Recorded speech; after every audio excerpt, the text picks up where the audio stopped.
Welcome to this Dart tutorial series again, and this is the 13th video. In this video we will see what is exceptions. So before getting hands-on to exception, if you haven't subscribed my channel yet, please subscribe and press the bell icon so that you get notified whenever I upload a new video on my channel. What are exceptions? Exceptions are something that says that something has gone wrong, an error has occurred, or your program has some your program is somewhere wrong. Okay,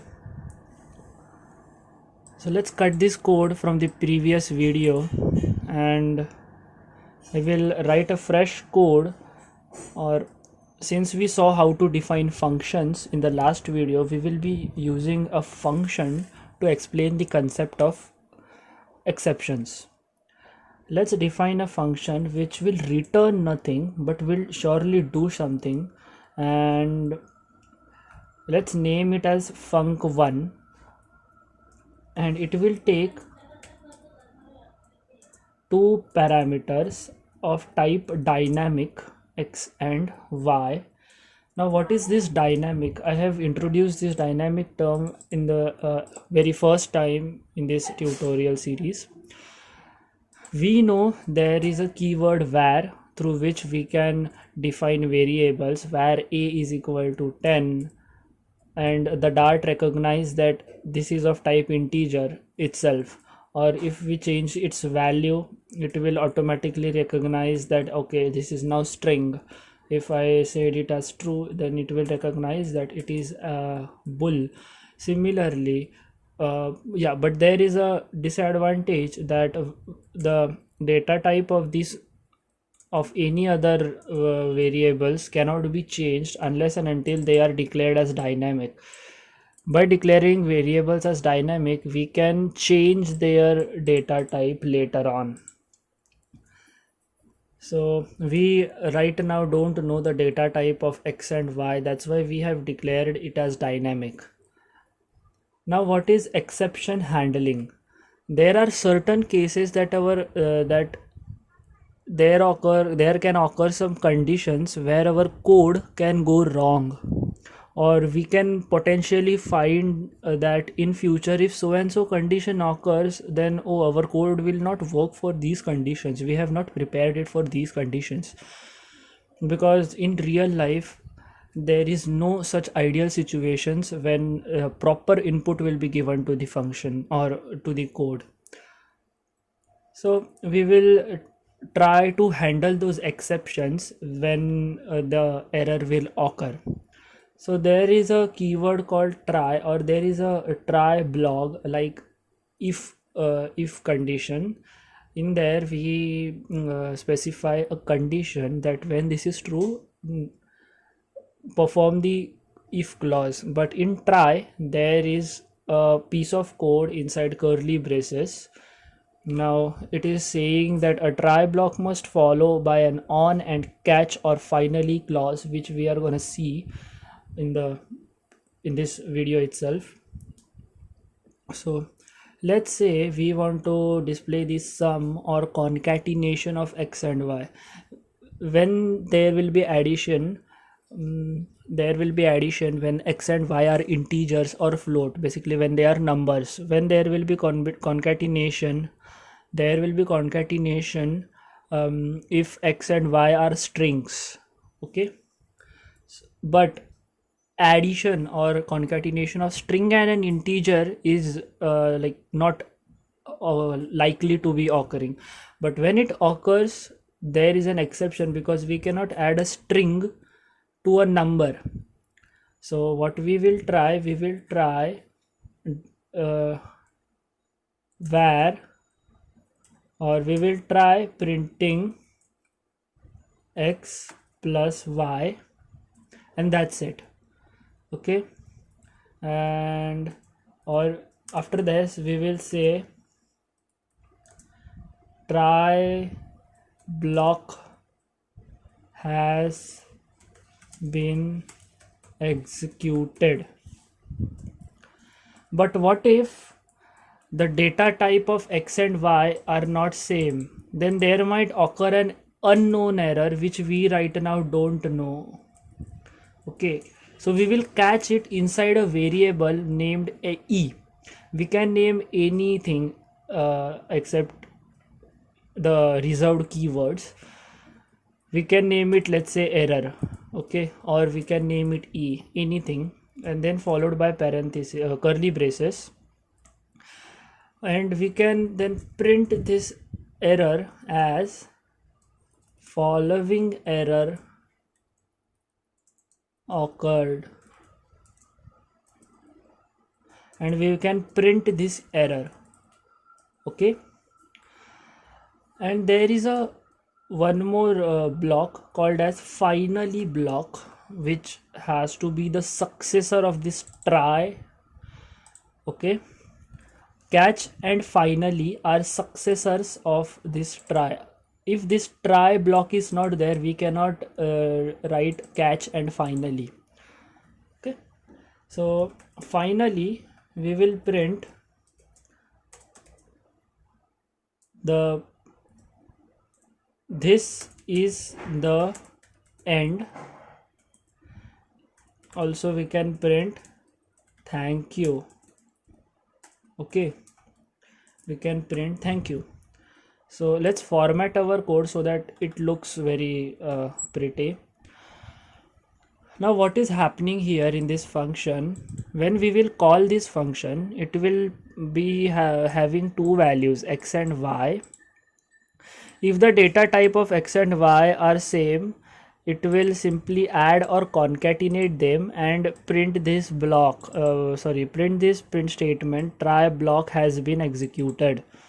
If the data types are different, it will catch that error and the type of that error, and then print following error occurred. Yeah, sorry, here there should be a d, following error occurred, and then it will print that exception. And this finally block actually executes no matter what exception occurs. So even if there is an exception, this finally block will be executed compulsorily.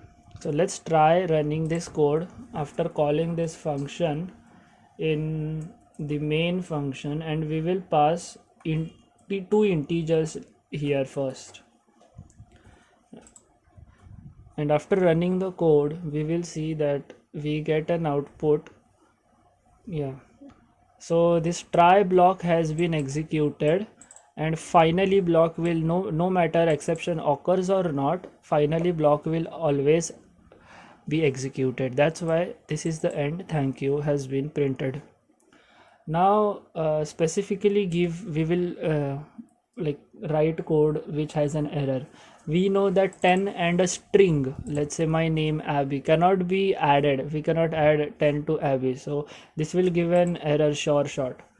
So let's try running the code, and we will see if this error has been catched. Yes, following error occurred. This is the statement which we wrote inside this catch block.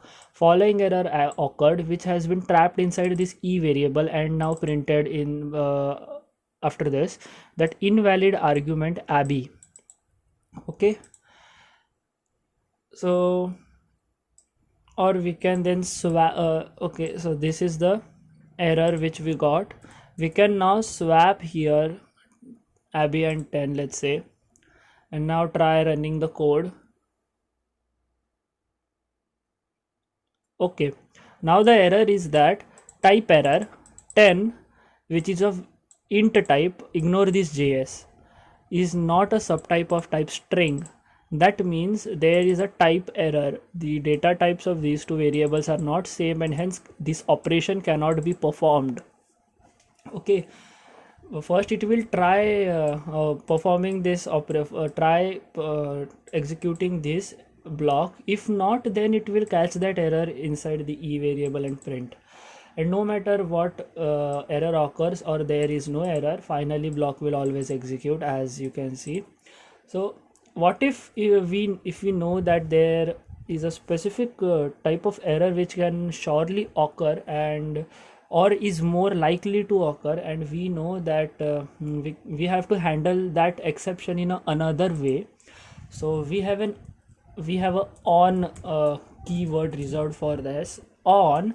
Now we know that the type of the error is type error. We will say that on type error, catch it in the variable error, and now we will print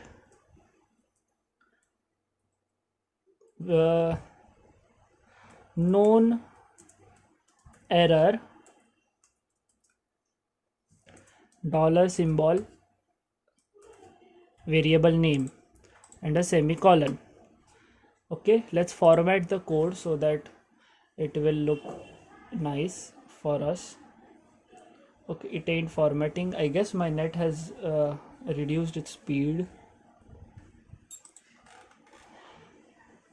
So we use on keyword when we know a specific type of error. So here it can be here it is type error, there can be an attribute error, or I don't know exactly the types of error, but this is type error. Type error is a type of error which occurs when the two or more different types of data types are used to perform a particular expression. Okay, let's try running this code and we will see if this known error is executing in our code. See, known error, because we know that this is a type error, so that's why whenever this error or type occurred, it will print it here. So these are the 4 things which we can do to avoid errors in our program. If we simply write this, if like, you might be wondering that why is there a need to do so much, and why can't we directly write these two statements and directly write these 2 statements if we finally have to write this. So as you can see here, Abby and 10 will not be added, and it will should give us an error, and that's why the further code, these 3 lines of code would not work because there is an error here itself. So that's why we have to keep our code running even though some kind of error is occurring. My net is slow, so there is no output in this console right now, but as soon as the code compilation will be completed, you can see that there is uncaught error, type error. So this will prevent our code to go further this line, because it will say that first you resolve whatever the errors are occurring in this line and then I will execute further, which we don't actually want when we are building any application, because then our application will be stuck to a point and it cannot go further, and our further features could not be served well. So that's it for this video, and we will see object orientation and what are object oriented paradigms in programming and how they are implemented in Dart. So till then, bye bye, stay safe, we will meet in the next video, and don't forget to subscribe and press the bell icon.